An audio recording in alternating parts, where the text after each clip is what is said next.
Nung tinignan ko po itong suction pipe niya ay meron naman palang tubig.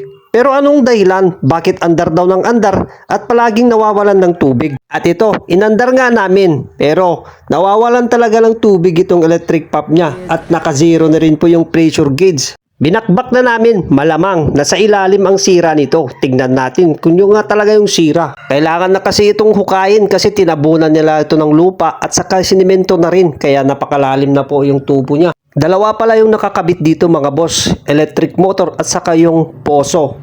Bali, nakaseparate po yung pagsipsipan ng dalawa.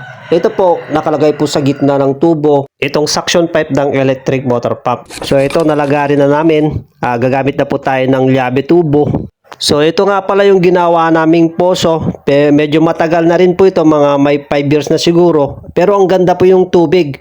Mga 3 tubo lang, pero ang ganda talaga yung tubig nito. So ayan, itataas na natin mga bossing. Makikita na natin kung ano talaga yung dahilan kung bakit andar ng andar at nawawalan ng tubig. Tignan natin ito, itong foot valve niya kung gumagana pa siya. Dapat sana, yan. Yun, may tubig nga pero bakit bumababa siya? Nahuhulog yung tubig. Tignan natin itong foot valve niya. Okay? Ano kaya sira? Ayun, wala na pong spring mga boss. Yun pala yung dahilan. So, yan po yung papalitan natin. Papabili po tayo. So, ayan, pinakita ko na kay kuya kung ano talaga yung sira. Ito pala yung foot valve, yung sira niya. So, papabili po tayo ng bago. So, ito po yung nabili nila. PVC po yung nabili nila. Mali po, hindi po to kakasya sa 1/4 na tubo. Malaki po ito. Pero 3/4 siya, pero malaki po ito.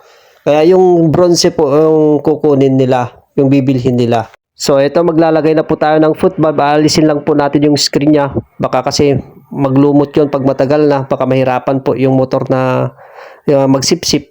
Kaya nalis lang po natin. So ito, ipapasok na natin itong suction pipe ng electric motor pump. Medyo mahaba rin, 3 tubo na tag 10 feet. At yan, bombahan natin para makargaan po yung tubo. Tapos lagyan na natin ng teflon para hindi sumingaw. Para gumana po yung dalawa, yung poso at saka electric motor pump. So ito, higpitan na natin para makita na natin kung ito nga talaga yung sira niya. Kuha lang po tayo ng kaunting tubo para pangdugtong natin dito kasi bitin na po yung tubo na nalagari.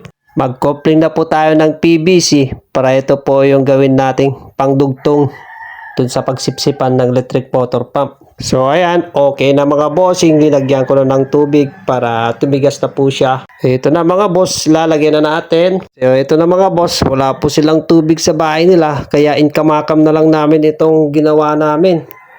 Para may tubig na sila, baka nauuhaw na sila, wala na silang pangligo. Ano? Ayan, may lumabas na po sa poso nila. Tapos aandarin na natin yung electric motor pump niya. Prime muna natin bago andarin. Heto na, yun, tapos na, nag-pressure na.